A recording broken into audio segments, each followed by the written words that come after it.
Namaskar students. Hope you are hale and hearty, taking care of your health and your studies. My name is Jyotsna and I am from Education Department, Chandigarh. History is a mystery, and in order to decode this mystery, we rely heavily on non-living things. By non-living, I mean buildings, pictures and books. These are the major sources of information when we talk about history. And our today's topic will revolve around this only. We are going to take up chapter number 11, Buildings, Paintings and Books from grade 6 book, Our Past, part 1. So without wasting any time, let's get going. Let's start this session by discussing the metallurgy. Ancient Indian metallurgists made major contribution to the metallurgical history of the world. Archaeological excavations have shown that Harappans were master craftsmen and had knowledge of copper metallurgy. They even manufactured bronze by mixing copper and tin. While the Harappans belonged to the Bronze Age, their successors belonged to the Iron Age. India produced highly advanced types of iron, forged iron, wrought iron and cast iron. Taking into consideration the iron pillar at Mehrauli, Delhi, this is a remarkable example of the skill of Indian craftspersons. It is made of iron. It is 7.2 meters high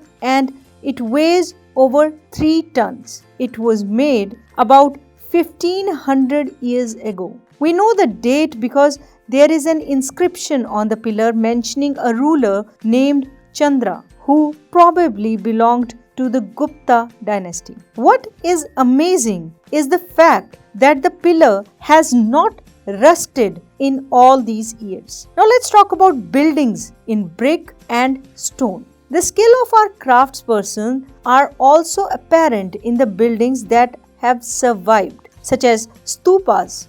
The word stupa means a mound. While there are several kinds of stupas, round and tall, big and small, these have certain common features. Generally, there is a small box placed at the center or heart of the stupa. This may contain bodily remains such as teeth, bone or ashes of the Buddha or his followers, or things they used, as well as precious stones and coins. So this box, known as relic casket, was covered with earth. Later, a layer of mud brick or baked brick was added on top, and then the dome-like structure was sometimes covered with carved stone slabs. Often a path known as the Pradakshina Path was laid around the stupa. This was surrounded with railings. Entrance to the path was through gateways. Devotees walked around the stupa in a clockwise direction as a mark of devotion. Both railings and gateways were often decorated with sculpture. Many of the stone carvings for decorating the stupa were made about 2000 years ago. Some of the earliest Hindu temples were also built at this time. Deities such as Vishnu, Shiva and Durga were worshipped in these shrines. The most important part of the temple was a room known as the Garbhagriha, where the images of the chief deity was placed. It was here that priests performed religious rituals and devotees offered worship to the deity. Often, as at Bhitragaon, a tower known as the Shikara was built on the top of the Garbhagriha to mark this out as sacred place. Building shikaras required careful planning. Most temples also had a space known as the mandapa. It was a hall where people could assemble. Some of the finest stone temples were built in these towns, the towns of Mahabalipuram and Aihole. So, how were stupas and temples built? There were several stages in building a stupa or a temple. Usually, kings or queens decided to build these as it was an expensive affair. First, good quality stone had to be found, quarried, and transported to the place that was often carefully chosen for the new building. Here, these rough blocks of stone had to be shaped and carved into pillars and panels for walls, floors, and ceilings. And then these had to be placed in precisely the right position. Kings and queens probably spent money from their treasury to pay the craftspersons who worked to build these splendid structures. Besides, when devotees came to visit the temple or the stupa, they often brought gifts which were used to decorate the buildings. For example, an association of ivory workers paid for one of the beautiful gateways at Sanchi.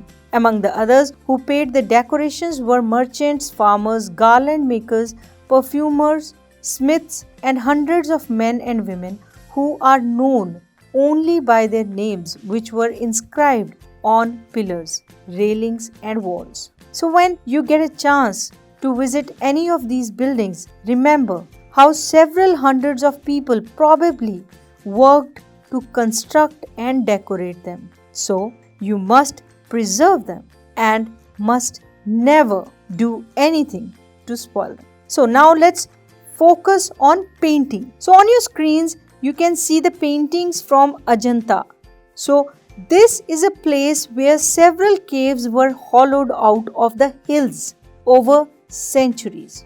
Most of these were monasteries for Buddhist monks, and some of them were decorated with paintings. Here are some examples. As the caves are dark inside, most of these paintings were done in the light of torches. The colors, which are vivid even after 1500 years, were made of plants and minerals. The artists who created this splendid work of art remain unknown. Let's talk about the world of books now. Some of the best known epics were written during this period.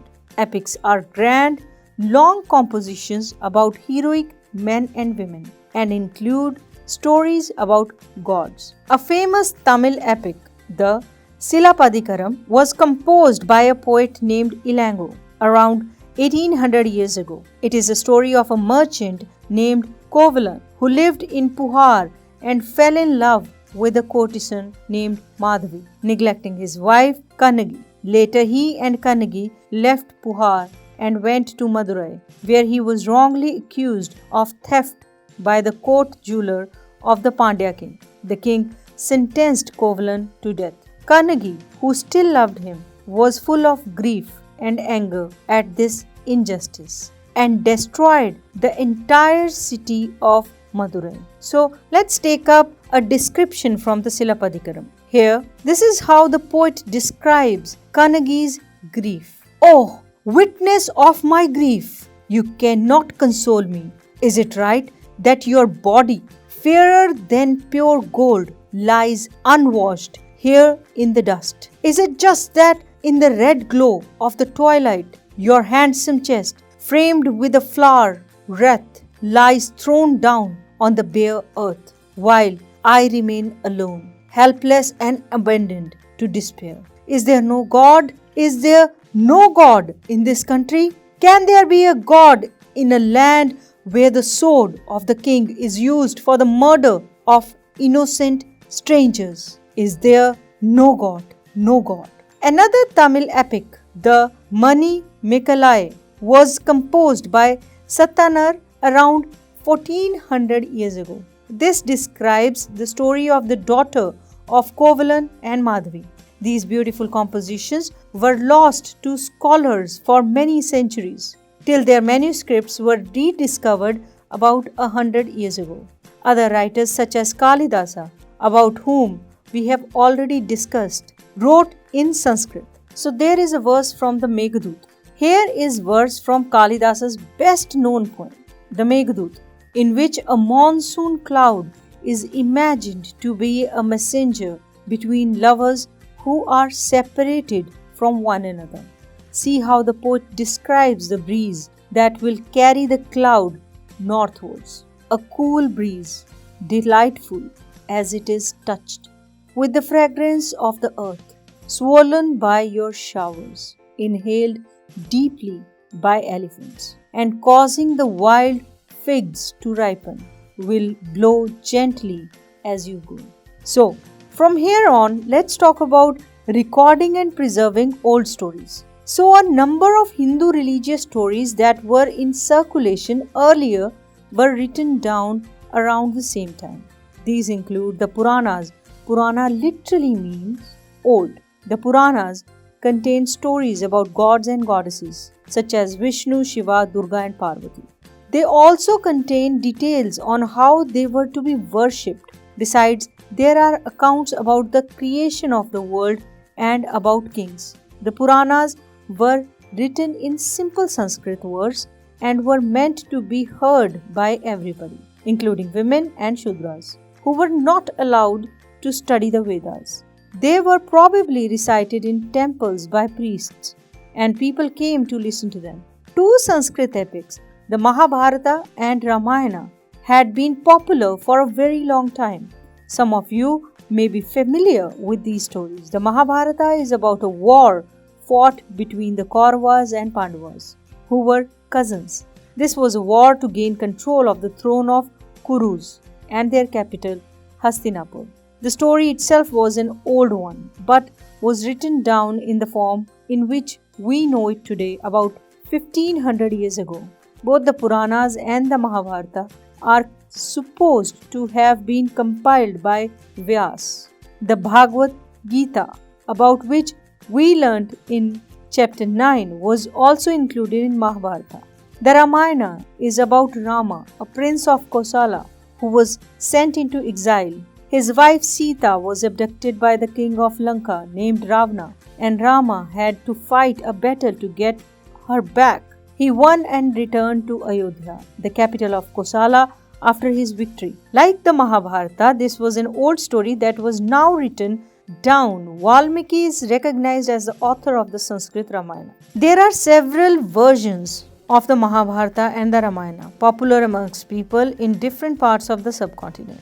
So, let's talk about stories told by ordinary people, under which the ordinary people also told stories, composed poems and songs, sang, danced and performed plays. Some of these are preserved in collections of stories such as Jatakas and Panchatantra, which were written down around this time. Stories from Jatakas were often shown on the railings of stupas and in paintings in places such as Ajanta. So here is one story, the story of the Monkey King. So once upon a time there was a great Monkey King who lived on the banks of Ganga in the Himalayas with 80,000 followers. They fed on the fruit of a special mango tree which were very sweet. Some exquisite mangoes did not grow on the plains. One day a ripe mango fell into the river and floated all the way to Varanasi. There the king of the city, who was bathing in the river, found it and was amazed when he tasted it. He asked the forester of